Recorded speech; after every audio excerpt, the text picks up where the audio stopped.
माननीय वित्त मंत्री ने जो प्रस्ताव लाया, तकनीकी दृष्टिकोण से वो प्रस्ताव बिल्कुल समीचीन है। राज्य सरकार के अधीन आने वाले भूभाग में राज्य सरकार की परिसंपत्तियों का नामाकरण करने का अधिकार या शक्तियां राज्य सरकार में निहित हैं। और अगर झारखंड राज्य अपने धरती आबा के नाम पर राजभवन का नाम करना चाहता है तो मैं समझता हूं कि भारतीय जनता पार्टी के सदस्यों को आपत्ति नहीं होनी चाहिए।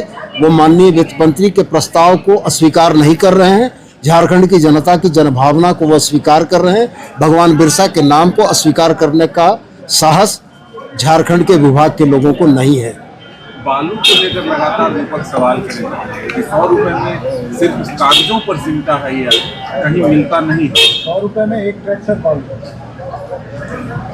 वरिष्ठ सदस्य से लेकर भारतीय जनता पार्टी के सदस्यों को इसको समझने में शायद गलती हुई है, जिसका निराकरण मैंने हस्तक्षेप करके किया भी है, जो आपने शायद सुना होगा।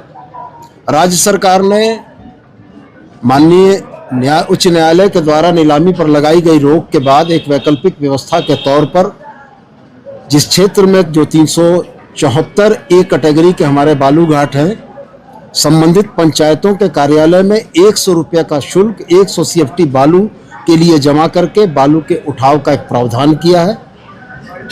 चूंकि आप भी जानते हैं कि ऑनरेबल हाई कोर्ट ने बालू की नीलामी पर रोक लगा रखी है, लेकिन तमाम चल रहे विकास कार्यों को रोका नहीं जा सकता है।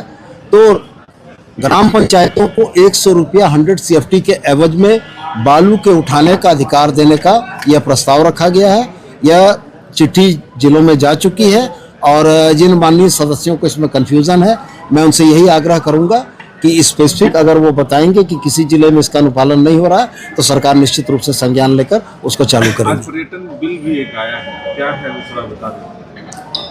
पर्यटन प्राधिकार का जो बिल आज प्रस्तुत किया हमने, वो मुख्य रूप से अपने पर्यटक क्षेत्रों के रखरखाव और प्रबंधन के लिए है। संबंधित जिले के उपायुक्त को इसका अध्यक्ष बनाया गया।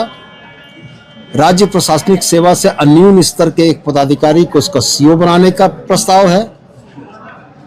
नगरपालिका अधिनियम 2011 की विभिन्न शक्तियों के माध्यम से CO को वह शक्तियां प्रदत्त की गई हैं कि वो अतिक्रमण के मुद्दे देख सकेगा, वो फीस की लेवी कर सकेगा और पर्यटन क्षेत्र के कुशल प्रबंधन की दिशा में एक इकाई बनकर काम करेगा। मेरा यह मानना है कि हमारे पर्यटन क्षेत्र बहुत खूबसूरत है, लेकिन वहाँ पर अव्यवस्था, गंदगी, प्लास्टिक, अन्य चीज़ें जो हैं वो हमारे पर्यटन क्षेत्रों की खूबसूरती को प्रभावित करती हैं। सरकार उन चीज़ों में बदलाव